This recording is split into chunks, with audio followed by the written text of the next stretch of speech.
Today we're beginning with Psalm 143, and just like 141 and 142, a call for deliverance. And it's amazing. I mean, we think about this. We see these different psalms of different kinds. Some are exhortation, some are pure worship, some are how miserable I am and how good God is and his loving kindness and his mercy, his compassion, all of this. We seem to have a grouping of some. So sometimes also the reiteration of a theme. I believe that God did not just pick these psalms through holy men of old, but even the way that they're put together in little clusters and stuff to reinforce, if you will, ideas. So people that are reading these sequentially, and I think the Bible should be read sequentially. That's the power of doing the grid work, is that you are forced into doing a sequential understanding instead of a topical figure it out. It's almost like sometimes people see the Bible as a puzzle with the pieces that are missing, and you won't see everything till you get to the end, and you really don't know what you're dealing with, because that's not how judgment on the grid work works. I make certain conclusions up to that point, but unless something is set in stone in the black and white, there's room for a little bit of subjectivism. Just be very careful how you utilize that. That's a higher level investigative understanding. But seeing a cluster here, reminds a person of that perspective of hear my prayer, O Lord. Give ear to my supplications. Once again, we're dealing with that word a lot. Here was the richest man, the wisest man in the world, Solomon, calling out for supplication. He had everything and he was lifted up, but yet he saw God as the one who did supplications. Makes me feel better when I take my list to him. But in thy faithfulness, answer me. See, not in what I've done, in thy faithfulness to me, that thy faithfulness to what you said through Christ is what I rely upon. And thy righteousness. And enter not into judgment with thy servant, for in thy sight shall no man living be justified. You cannot justify yourself. I'm going to talk with God. I'm going to go up there. I'm going to get his attention. I'm going to plead my case. Not happening. It won't happen. For the enemy has persecuted my soul. He's spent my life down. He talks about the enemy. He talks about being overwhelmed. But he stops to remember days of old. And it isn't just what God did for me in the past, but what God has done even in nature, even in the balance of nature, even in the symmetry of creation. I was noticing the other day, I was watching something about whales and how that they have eyes on different sides of the head, and yet they can still see and they can still, live life. Not, life like we do with a soul, but the way the design is set up so that there's functionality and there's purpose, that they can go down deep and they still have the pressures of the water not bother them to certain levels. Just different things about each animal.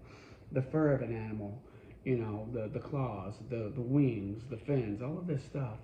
And we look at our own selves, how our fingers work and our toes work and how things move with the internal workings. Stop. Perspective. Look. And I'm used on the work of thy hands. I stretch forth my hand unto thee. When I see God this is like Romans 1, to where I see the God of creation and I stretch forth my hands unto you. Hear me speedily. My spirit faileth. Hide not your face from me. This pleading of the soul, this pleading of I want to be seen by you. Here, I want thy loving kindness in the morning. The idea that he has loving kindness. Many people in other religions don't have gods of loving kindness. They're stern. You only approach them if you need to. They're like that angry boss that when he comes in the room, you get back to work. You don't want to get on his radar. That's not the God of the Bible. Help me, he says here, for in thee do I trust. Cause me to know the way wherein I should walk. Deliver me. Teach me. Quicken me. Once again, it's all about you doing for me. And my soul, and of thy mercy, cut off my enemies. So once again, he ends this with, deliver me, teach me, quicken me, and cut off my enemies. And the enemies of the church, the enemies of Christ, will be taken out at the very end. But we need to realize that there is a patience, but we need to realize also a humility when we approach God. So this is a psalm of humility. It's in amongst the other psalms. Look at it for what it says. Look at the grid. It bears some good stuff.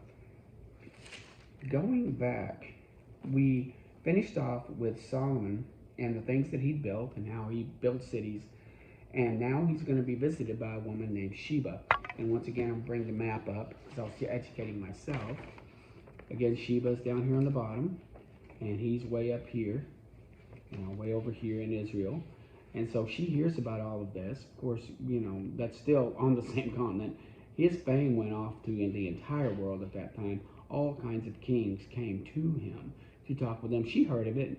I don't know where the king of Sheba was, or maybe he was killed and she was running the show. But she goes up and she takes a big entourage. She doesn't just go up on her own. She takes camels and spices and gold and all these things. It's an honor tribute, one dignitary to another, one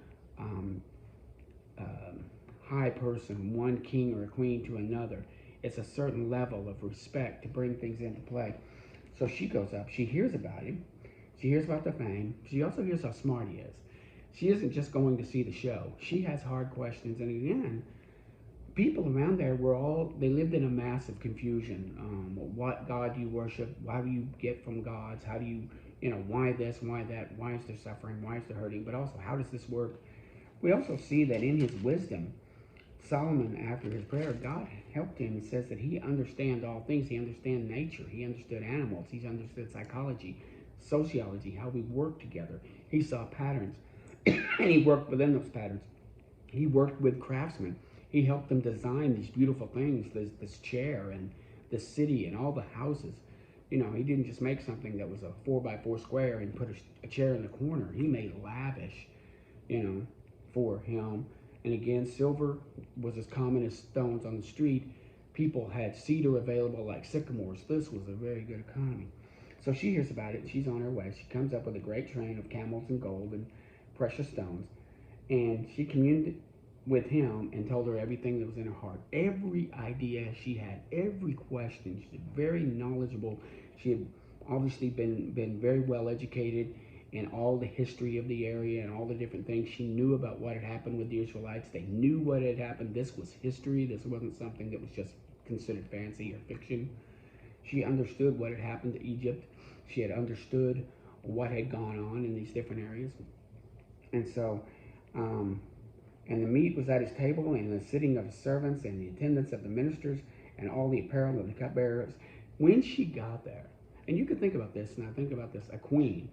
She's somebody that's seen royalty in other countries. She's seen royalty in her countries. When she gets to Solomon, she's so overwhelmed with the beauty, the majesty, the power, the strength, had the symbiosis of how he organized things, that she fainted. She was overwhelmed. Her senses were just overloaded with what she saw. And her words are reported. It is true report I've heard of thine own land, and of thy acts and thy wisdom. I didn't believe it. She goes, I didn't believe it till I saw it. Happy are your men. Blessed be the Lord thy God, which has delighted in thee to give thee the throne of Israel. And she gave the king 120 talents of gold and spices, and there was also an abundance there. There was a navy also of Hiram that brought gold from Ophir. So again, Hiram was bringing up gold to him, and he was just getting riches from all over. And the king, he dealt with different kinds of trees that were singers for, create harps for the music. And Solomon gave her all that she desired, whatsoever she asked, besides that which Solomon gave her in royal bounty. And she returned to her country. She sat with him. We don't know how long she was there. She could have been there for weeks. She could have been there for a month. He also gave back to her. He's a giving king. We also see this as a different thing. Most kings and rulers are the taking people. You give to me. You have tribute to me. It's interesting how we see the tribute there just doesn't go into the coffers of the king, but it's spent on the country and to the economy, to spreading the wealth. And that helps even the strangers that connect with them for getting good wages. And it helps the countries around them with their strength. A strong, centralized country will also help the countries around them with their economies. And usually people don't fight you if you're feeding them. They don't fight you if you're a benefit to them. So we see her there, and she has all these wise questions, and she sits with him, and there's not a thing that he withheld from her. I think that he uses her also when he talks about um, the Song of Solomon. I think that she is the template there, and he is the male template. I think that is a casual romance. It's not sexual. I really wish we'd stop saying that's a book about marriage just because it uses the word breast once. It was actually not. It was between the breast. It was not the breast. People just read and draw conclusions way too quickly. That book is more beautiful when you take it out of the marriage motif that we've shoved it into because of a couple of things it says. It's a beautiful romance.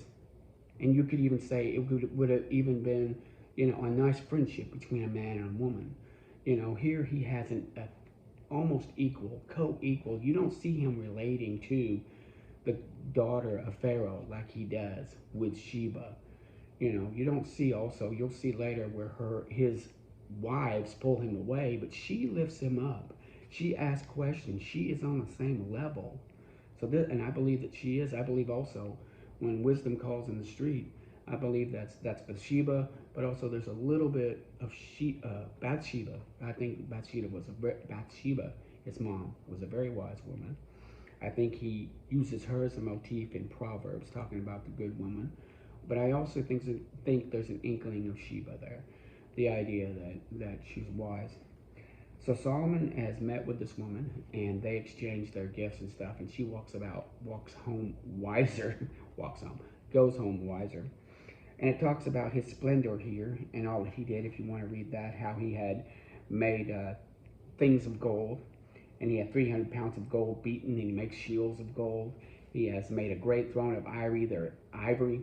There are 6 steps that go up round about, and there are 2 lions sitting there.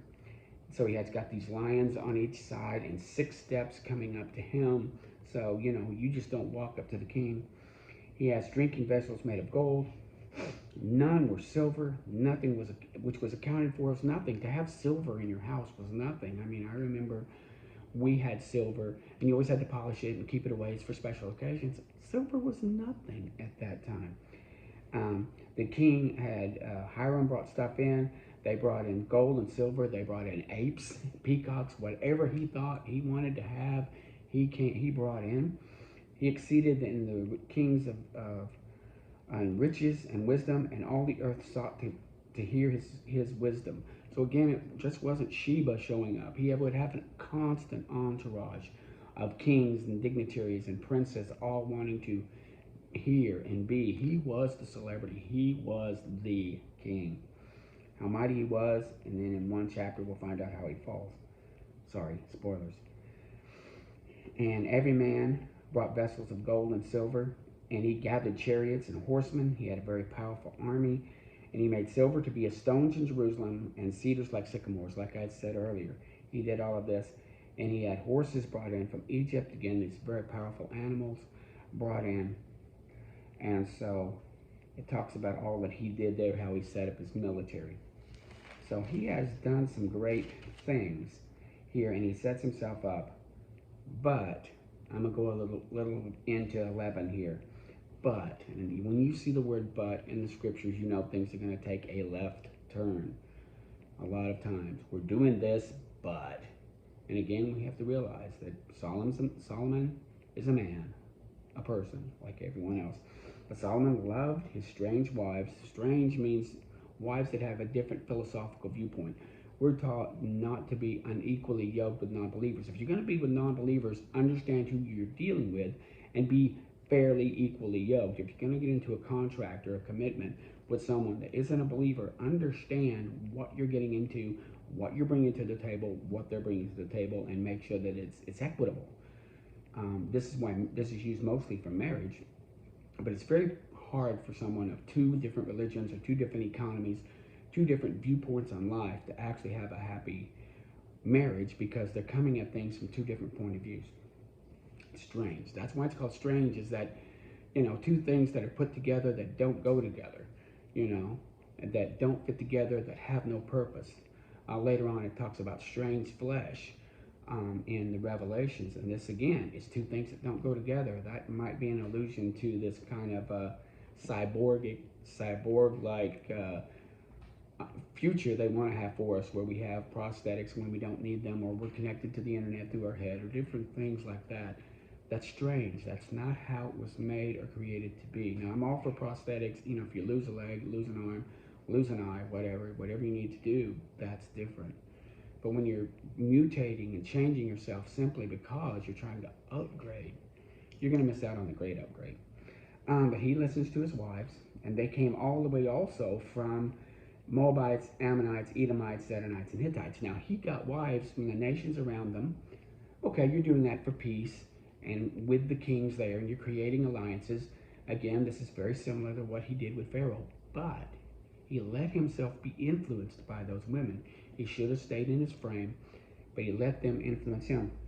And the nations concerning that the Lord said unto them, you shall not go into them, neither shall they come into you. So he was warned not to go to these nations, create these leagues. He should have found another way.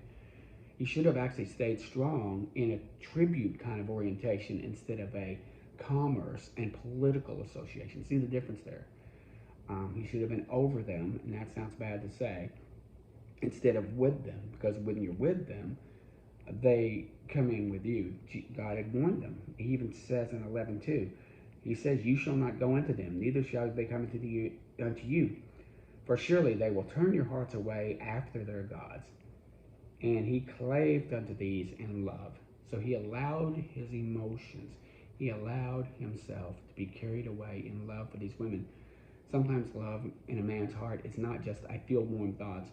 It becomes a little more of a, I don't want to hurt you. Let me make you happy. I see you're sad. I see you're angry. Let me fix you. He went from dominant to submissive. He went from being the head to following them around, listening to them, and doing things their way. He had 700 wives, 300 concubines, and Solomon was old, and his wives turned his heart away. We have to be careful when we get older men, and we become old men, that we don't just fall in chairs and go, happy wife, happy life. Whatever she says goes. Do what she says. Always be the king. You don't want to put a thumb on people, but you have to realize you are responsible and you are accountable. So be careful what you say. So he let them turn him away, and he turned away from his God, the God of David. And Solomon went after Ashtoreth and after Milcom, the abomination of the Ammonites. He did evil in the sight of the Lord and went not fully after the Lord as David his father did. And he built up high places to Chemosh, an abomination of Moab, and to Molech. Again, many of these were child sacrifice places. They were not places of just worshiping another god and talking to them and praying to them. The sacrifice, the blood, the eating of blood, the type of sacrificial system that was called upon that was very dirty, and the shedding of innocent blood, the killing of babies, killing of children, all these things that went on with Molech.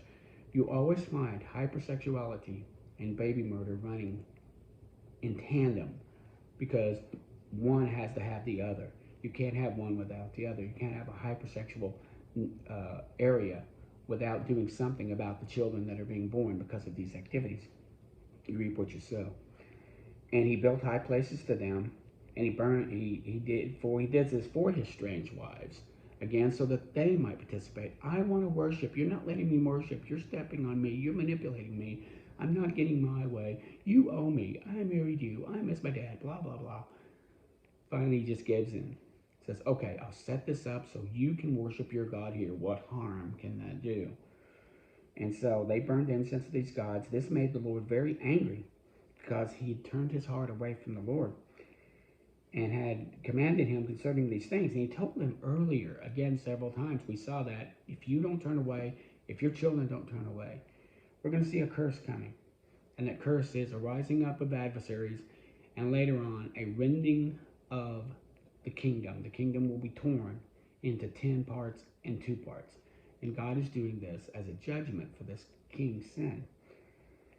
He goes, in so much as you've done this, and thou hast kept my covenant and statutes, which I have commanded thee, I will surely rend the kingdom from thee, and I'll give it to thy servant. He will give it to somebody else.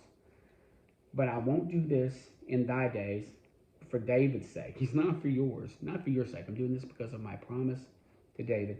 Howbeit, I will not rend away all the kingdoms, but give one kingdom of the son of David, thy servant's sake, for Jerusalem's sake, which I have chosen. So it's going to be, when I say 10 and 2 actually mean 10 and 1. The Levites were kind of a nation within a nation, so it'll turn into the kingdom of Israel and the kingdom of Judah, the upper kingdom and the lower kingdom. One will be by a son of a concubine. That's not his blood relative. The other one will be a son of himself.